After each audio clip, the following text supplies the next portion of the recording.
because our speaker, Jane Chafer, you see it. Did I say it correctly? Yeah. Chafer, okay. She's the Vice President of Membership, Marketing and Communications at the Council for Advancement and Support of Education. And I mean, this is CASE, and I think everybody knows CASE, you know. So she joined CASE in last year, and before that she worked as Director of Marketing at the University of Sheffield, also as Director of External Relations at Plymouth University, and she worked 9 years being part of the executive team at the University of Exeter as its inaugural Director of Communications and Corporate Affairs. And during that period, she grew and developed the concept of integrated advancement. So today, Jane is sharing with us the insights of building the brand to cultivate your reputation. So thank you very much for being here, and the floor is yours. Thank you. Thank you so much. And it is really great to be here and great to see you. I'm just going to check out, that's it, I can make this work. So I haven't been to one of these conferences before, so thank you very much for inviting me. And I feel like I'm here a little bit as an imposter because I'm here as CASE, of course, but I feel my allegiance is much more with my fellow directors of marketing and communications within the university sector. So if you don't mind, I'm probably going to draw more heavily on my experience from that in talking to you today. And I did count how many minutes it took to mention the word brand today. And it didn't actually take minutes, it actually took hours. And it was Paul Andrew that mentioned brand at 10:20 this morning, after we'd been talking since quarter to 9. So I'm hoping to redress that balance today by thinking about reputation and brand together, and how, by understanding your reputation and building your brand, you can align the two pieces.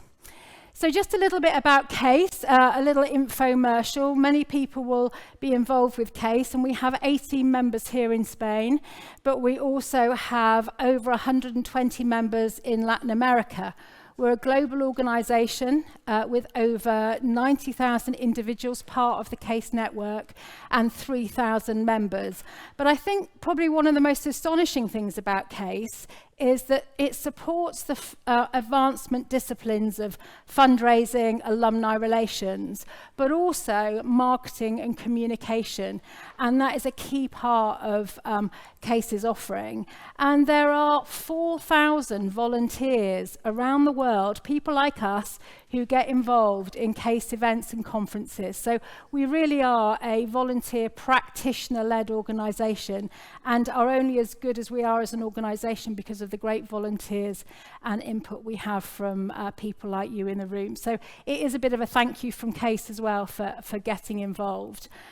We have 4 offices, so we're based predominantly in Washington, DC, but also in Singapore, London for Europe, and also Mexico City. So if you're ever in any of those places around the world, you can come to our offices. We have great hot desking as well. So there's a again, and it's free. So a little advert for us. When I was researching this slide, this presentation, I found a slide that I'd done in 2013 from my career history. And I did it again for this. And my one thought was, my goodness, brands really do change, don't they, in any industry, in any organisation. So part of the message is reputation changes and so do brands. And one of the things we've got to do is make sure that we keep that alignment through the work that we do. So just a little bit of my career history. My education was from the University of Bradford, Ashridge Business School, and the Chartered Institute of Marketing. My corporate career has spanned mining, which is the first one, confectionery and telecoms with British Telecom, And my university history is, as we said, the University of Sheffield, the University of Plymouth, and finally the University of Exeter, at which time I thought I'd try something different and then join CASE. The logo in the bottom right-hand corner, though, is the favourite part of my experience, and I'm currently a director of a championship football club called Plymouth Argyle. So if anybody wants to talk football with me after, and maybe we'll have a session on reputation for football clubs and sports facilities at another conference in the future. So that's me, and that's my background. And I am unashamedly a marketeer. So for those people who are unashamedly communications people, I'm sort of come from the other direction, both in terms of my education, but also in terms of my experience. But what I wanted to really talk about today is really explain that's my underlying theory and why I think that way and those influences that I've had to do that. I then want to explore the differences between brand and reputation and why we use the words interchangeably, why they reflect, but why they really do reflect different things, and why both have to be managed both separately but also together and in alignment. I then want to talk a little bit about how you understand your reputational gaps and unpack that for us a little bit, and then how we might, through a series of case studies, talk about branding to really cultivate reputation. So hopefully by the end of it, you'll have had a sort of a marketeer's perspective on this and some really practical examples of how you might go about bridging that gap. So I'll just start a little bit by also apologising to a few organisations in the room. Normally, actually, Mark from the World 100, Rob Mitchell from the University of Exeter, and also the University of Manchester, because I'm using some of your data with some element of permission in the room, and you are cited on every slide, so hopefully that will be okay with you. So, underlying theory, what is it that I base my sort of experiences and practicality on? There are 3 touchstones to why I think the way I do about building brands and reputation. And the first one was really a marketing module from my MBA at Ashridge, and it very simply was this diagram, which said the first thing you do is you understand where you are. You understand yourself as an organisation, you understand the context, the competition. You then have some choices about who you want to be. And we've all talked about that in terms of strategy, vision, mission, call it what you want, but you make some choices about what you're going to be and what you're not going to be. And then it's all about execution. And that's where you're talking about your brand, your marketing mix, communication. And I've used this model probably, well, within every organisation I've been in, because it really helps me think through the process, what I'm thinking about and how we're going about it. Because if you start at the bottom, if you just start about communication or you just start about branding, you miss that whole point of understanding and choice, and I think those are quite fundamental. The brain's there because, as somebody mentioned today, reputation, and I would also argue brand, are a way of shortcutting things in people's busy minds, low attention span, to say, this is who I am, this is what it is. And what we're trying to do as marketers and communicators in organisations, not just universities, is get that share of mind, get that piece of people's thought processes. So that's my third real pillar that I'm thinking of. And then the bottom one is a bird's nest. And you might be thinking, well, what's a bird's nest got to do with reputation and branding? I would say that building a brand is like building a nest. You literally do it one twig at a time. And what you have for the strongest brands is consistency. If you look at that nest there, there's a consistency of materials, a consistency of process. And in the end, from small twigs, you end up with a really strong brand, a really strong nest. So underneath everything that I think and talk about, these are the three things that kind of keep me going and keep me thinking about what we do. So let me just go on to our next little space here. The difference between brand and reputation. If I was to ask in the room, we'd probably have about 20 or more different versions as there are people. So here's a couple. I'm going to go through a couple of ones here, but I think these two simple ones really help me. Brand is about what you say, you as an organisation, and how you behave. So it's that choice, isn't it? It's what you do, what you say, and what you behave. Reputation is what others say about you based on their shared perceptions. Now, those two things shouldn't be in opposition. There should be alignment, and I love the fact that there's a zip joining them together, because that's one of the strongest fastenings in the world is a zip, but it's also very easy to separate and create a gap, and I'll come on to gaps later.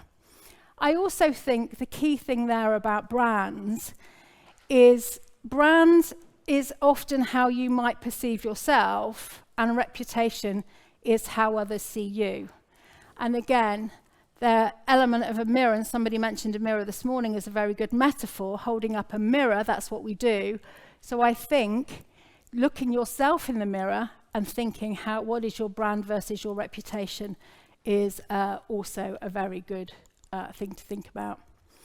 More theoretically, I'd suppose, this is a slide from a group called the Brand and Reputation Collective from this year, and it really talks about what you do as an organisation to support brand, the promise the organisation makes about itself to the world, versus reputation, the degree to which the organisation's brand promise is heard, understood, and believed by the world. So again, it's that internal, external, side-by-side, mirror, zipping up the middle that's the important thing here.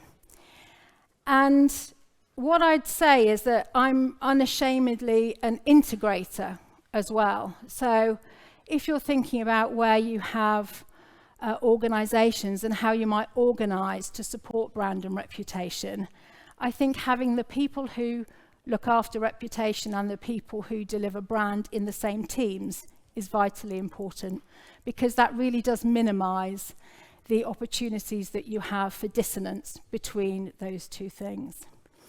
And just going on now to think a little bit more about the differences between, or the similarities even, between brand and reputation. And this is a slide from the World 100 that was compiled for a survey that was done at the University of Exeter in 2020.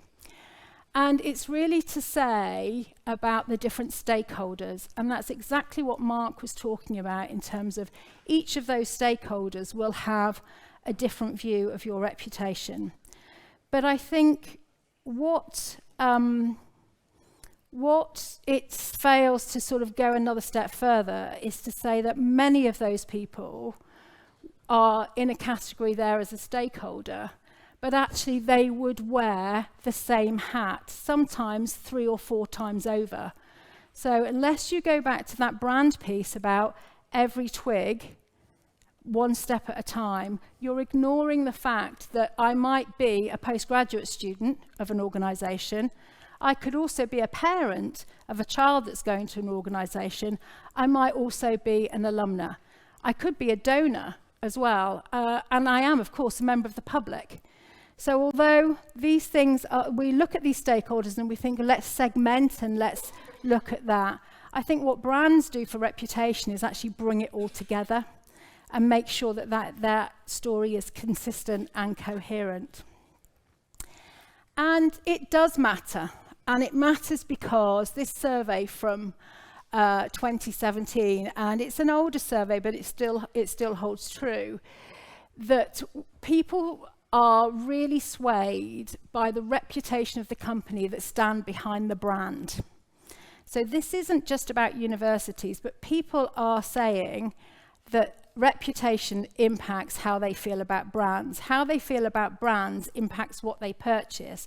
What they purchase determines how satisfied they are with your brand. So there is a real ecosystem in terms of that reason why reputation and brand are important.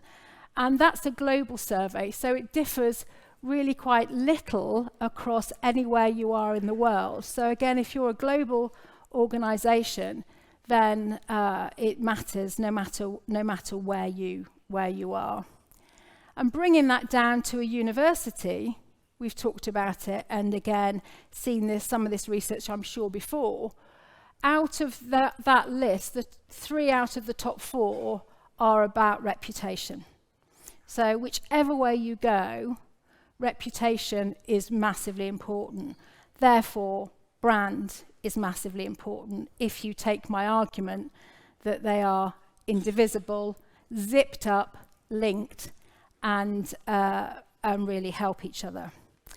So, how do you know where you are in terms of your reputation? Because if we want to use brand to help cultivate reputation, we've got to understand where we are now to where we want to be. So I call that mind the gap. Now, it's a very UK term that we use on the underground, but it's basically think about the distance from where you are to where you want to be. Sometimes it's small, sometimes it's big, but think about that distance, because if you don't mind that gap, there lies danger, and that's one of the things that we need to think about. So we're going to dig a little bit deeper, because I would say there's not one gap, there's 3 gaps that we have to think about, and I'm going to talk a little bit about how we might measure those gaps as well. So let's look at perception. So I think that is the internal and external audience measures against strategic goals and current brand. So that's about that circle in the middle, choice. You've decided where you want to be with your strategic goals and your brand. And this is looking at perception with those internal and external audiences. So let's think how we might look at this perception gap. So this is a study that we did at the University of Exeter, and I'm sure people from the university will remember that in 2015. And basically we measured 3 things. We measured the current the current reputation, of the organisation, and we asked people to plot where they thought the university was on a scale between those 2 words. Quite simple, and the words were determined by things within the strategic plan. So, what did we want to focus on? What did we want to be known for? We then asked people to map aspirationally. So the current was in the blue, aspirational is in the green, and then for fun we said, and where do you think our brand is in terms of our visual materials? Where do you think that is? And map that in the red. So what you can see is that the current reputation and the current visual materials as defined by the brand as defined by the visual materials were quite well aligned, but neither were aligned with where they thought the organisation should be or where the organisation wanted to be itself. So there is a perception gap, and you can see this then really clearly when you actually map the gap there. So the job there is to understand, well, okay, if you want to be innovative, because that's what your strategy says, but everybody's saying that you're conservative, and everybody's also saying that how you show that to the world is conservative, then you've got to do something about that. And Exeter at the time wanted to think about being innovative, real-world, global leader, challenging and prestigious, and those gaps were really big.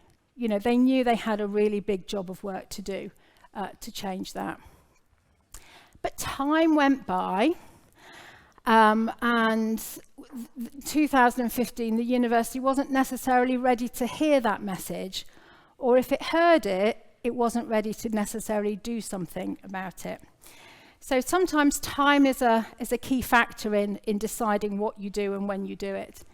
And so in 2019, the university went over to see friends at the university Queen's in Belfast, Queen's University Belfast, to talk to them about how they had repositioned. And they kindly shared with us a story and the activity that they had done. So we found the agency that they used, and we decided that they would use them too. And they came in to talk to Exeter in 2019 and basically said, look, all of that work you did in 2015, that's all true. That's all still true. Those gaps are still there because you've done nothing about it. And furthermore, actually, we think there is more to do. And we think that you have to really now think about all of those things, plus perception, plus thinking about history and heritage, plus thinking about, so the kind of the list got longer. Here's another example. So again, we're measuring gaps. Doing a similar thing at the University of Plymouth and seeing the gaps there. So I'm including that not to compare one with the other, but just to say, actually, this methodology can work in any type of organisation. But the difference with Plymouth and the thing that we looked at there was not only just to measure the gap, but measure how willing people were to go on that journey as an organisation. Because I think you can create a rationale for change, and the data will help you do that for sure. But can you also measure how willing people are? And we did that at Plymouth because we knew it was going to be a difficult journey. I also did it because my experience of changing brands at Sheffield had left me very scarred as a professional, and I thought it was a career-ending moment that I would never get over. So I vowed to myself I would never do another project to change a brand within a university unless I had the mandate from the whole organisation to do so. So this experience at Plymouth was saying, okay, have we got the rationale? Yes, we have got the rationale because we've got those gaps. And have we got the mandate? Yes, we have. Because everyone is saying, does the brand need modernisation? Yes.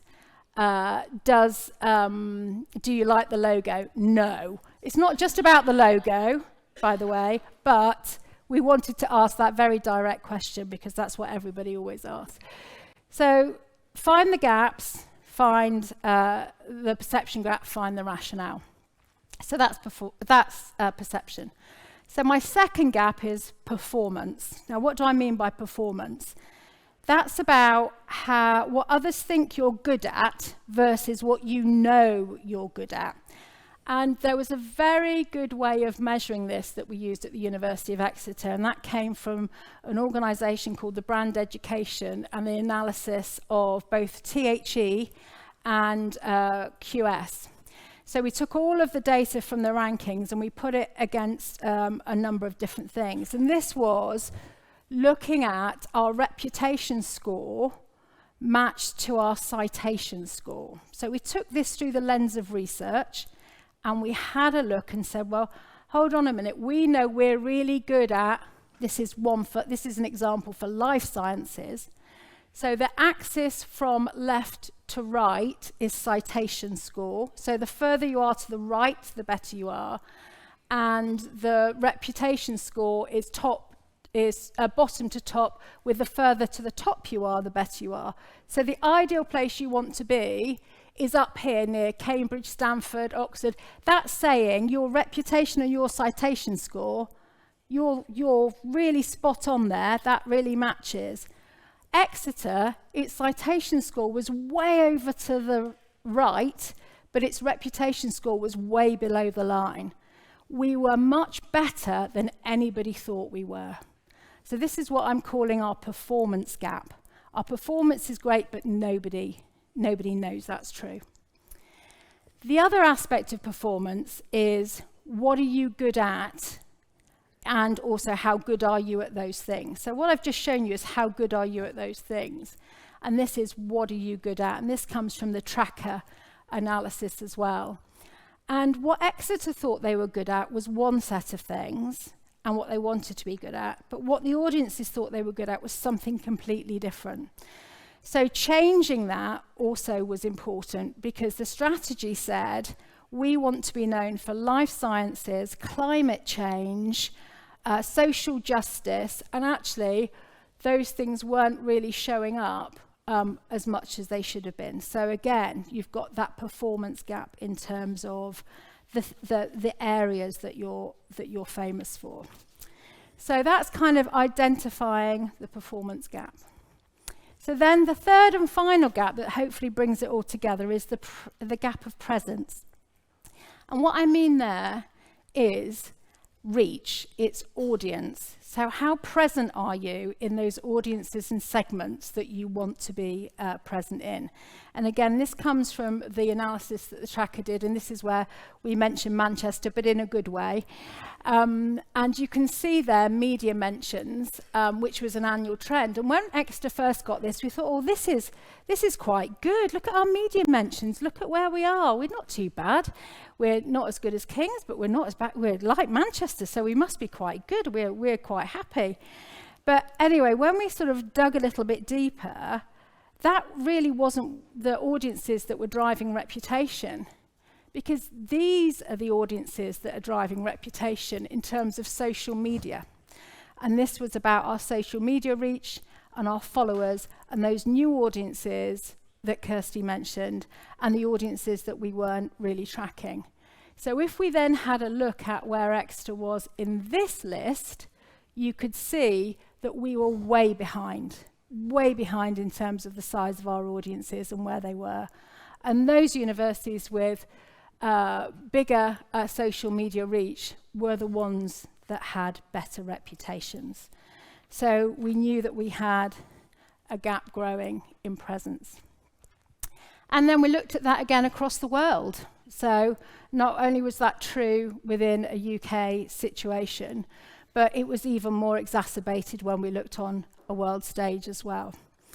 So if you've got a perception gap, you've got an awareness problem. If you've got a reputation lag for performance, you've got an awareness and an audience problem. And if your audience aren't getting the message, you've got an amplification problem. And who do you call when you've got a problem? I'm not going to play it, but you call brand busters. And this is where the actual utilization of the brand really comes in. Remember what I said about brand being what you can choose to do. So now you can choose what you can do to bridge those three gaps. So moving on then, so successful branding to cultivate reputation. This is what I said I was going to talk about, so I better deliver at this point in the presentation, and I'm just going to have a quick look at the time. I think there are some key principles that really make this work for organizations. You have to make evidence-based decisions. You have to think about what those gaps are and create the rationale from using the data and create a mandate for change.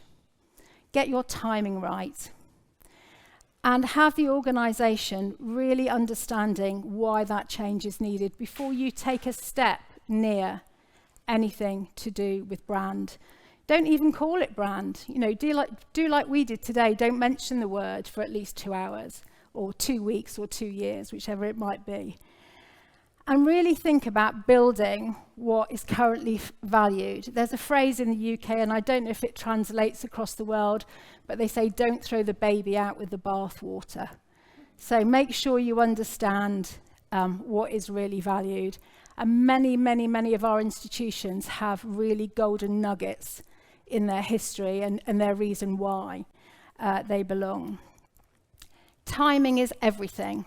So think about when you might do this. And it could be quite frustrating for certain members of your teams or your senior management team to say, but hold on a year.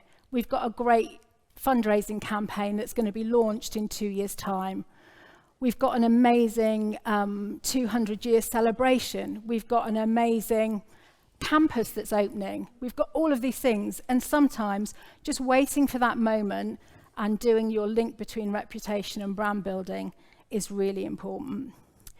Choose who you work with really wisely. I doubt there is any one university in the world who has all of the skills within it to do this kind of work. It's fast-paced, it's creative, it needs a lot of energy to do that. And I think also having people external to you, challenging you and stretching you, can be a very positive experience.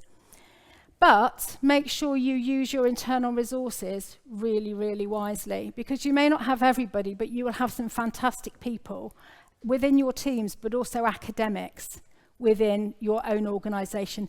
And this is their speciality. This is their favourite quiz question. This is their thesis. This is their paper. This is their research. Bring them in to help you do this. And consultation and collaboration, although sometimes feel like they're time-consuming, are really very, very important in terms of the ultimate buy-in to whatever you decide. I also think looking across the holistic element of the brand and consider all touch points when you're thinking about what's included, what you want to change.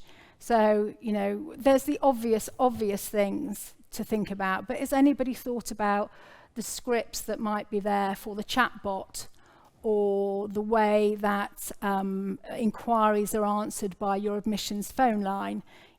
Think about all of those touch points. Mainly enjoy and celebrate, because it's a roller coaster. It's going to be fun. It's going to be exasperating.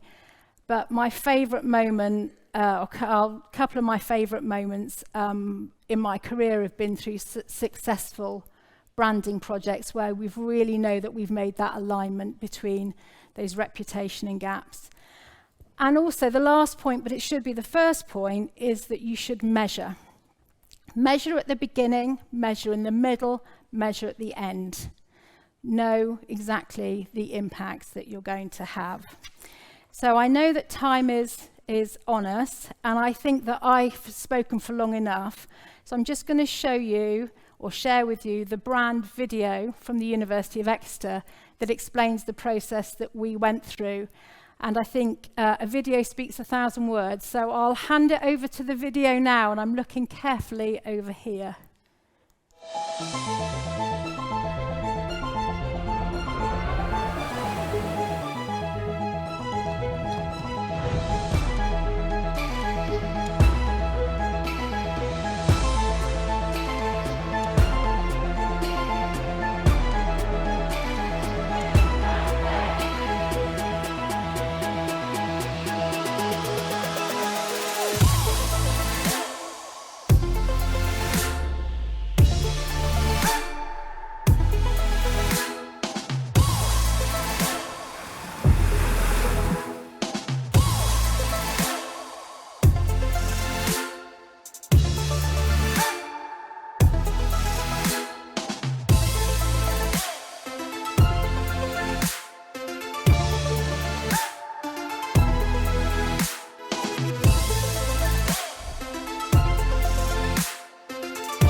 Well, I hope you enjoyed that.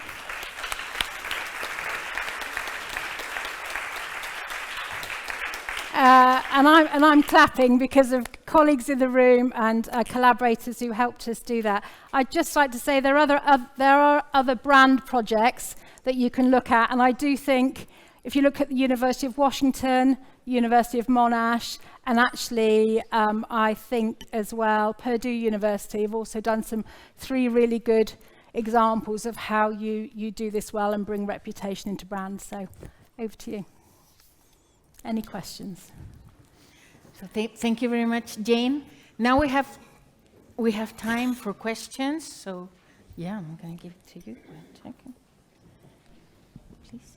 Hi, Kirsty Walker, UCL, and I love that you're still smiling, having done so many brand refresh projects, and it really is really impressive. And Jane, we talked about this a bit on the coach, but we're about to go through a similar sort of challenge at UCL, and one of the things we have a real challenge with is fragmentation of the brand, and lots of individual academic institutions, departments, schools, you name it, using their own logos and brands that have cropped up over many years. And as we all know, their academics deeply wedded to their brands and will die in a ditch rather than give it up. So it'd be great to hear how you went about managing that problem in a sort of fragmented institution. So I would say for the first thing, extra, we were quite lucky. We had prepared some of the groundwork by having a lot of the faculty marketing people already reporting into our central marketing group. So that was really helpful. The data there around citations and reputation was enormously helpful because I don't think there was an academic in the room that wanted to be on that bottom right-hand corner. Everybody wanted to be in the top right-hand corner. So that was helpful in getting people on board, because what that said is you may have a brand all of your own, but it's not serving you, is it? Because you can see that it's not moving along. And then through that process of consultation, we made sure the more challenging brands were in the room. So.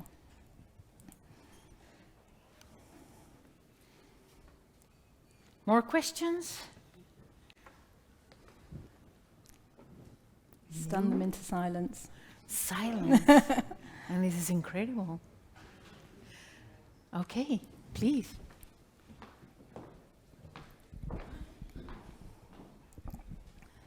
Hi. So for me, it would be more on the execution part. So how do you, because for example, in the example that you just shared, I mean, you have the idea, you want to get this brand refreshed, but then how do you lower it down and get first the budget to do that, and then go across all the different pieces? Because in the case of our school, we've had to do it in different pieces over 5 years, and it's never a consistent process because you cannot do it from just one go. So how did you do that?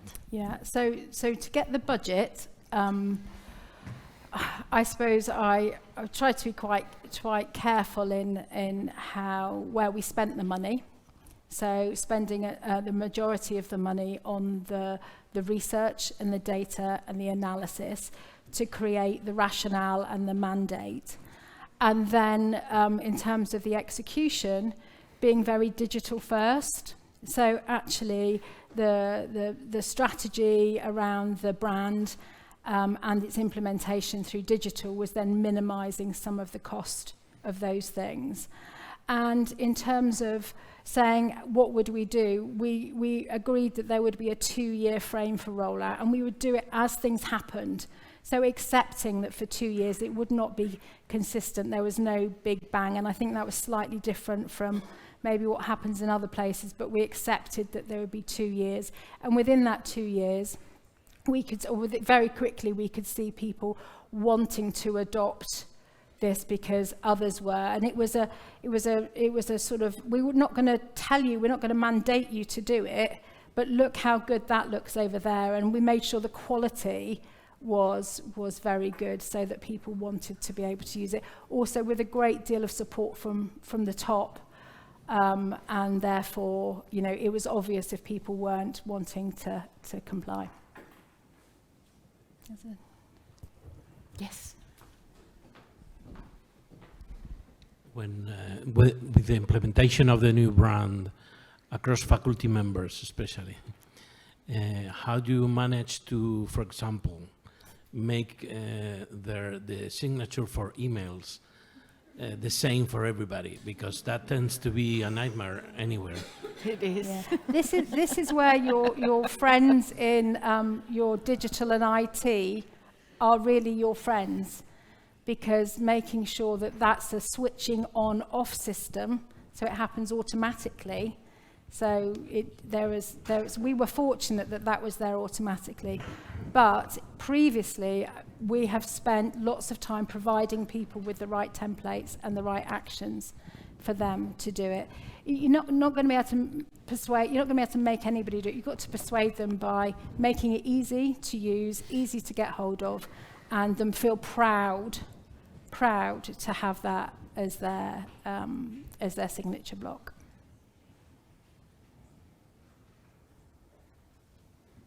Okay.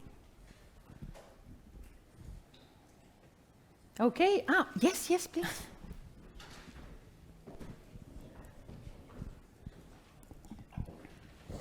Maybe it's going to be repetitive, but I want to know, in Universidad Panamericana, we made a new brand 2 years ago.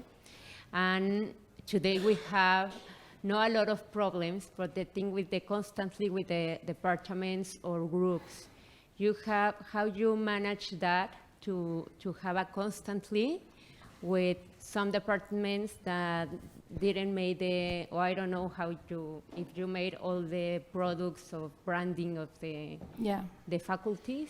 Yeah, we did. And I think, Rob's here from Exeter if he wants to give you a more up-to-date version, because I've not been there a year, but spent a lot of time with the internal team making sure those things were available for people, templates. I'm going to go back and use, help them with it a lot. One of the other things that we did do was centralize a lot of the budgets as well for marketing. And what that meant was that people had less money to waste external to the university. So if they wanted things done, then actually the best and cheapest way was to come internally. Of course, people will find money for all sorts of things, but I do think this is where digital did help us, because it was quite easy for people to maybe go along and get something designed and just put it out on a desk. I think they found it slightly harder to do that digitally and do it well. So again, we kept that quality high, but also held on to some of the money. Jane, thank you very much. Thank you. Because I think that you are a, how can I say, heroine in brand changing. Thank you. It's true. Thank you very much Thank again. you. Thank you.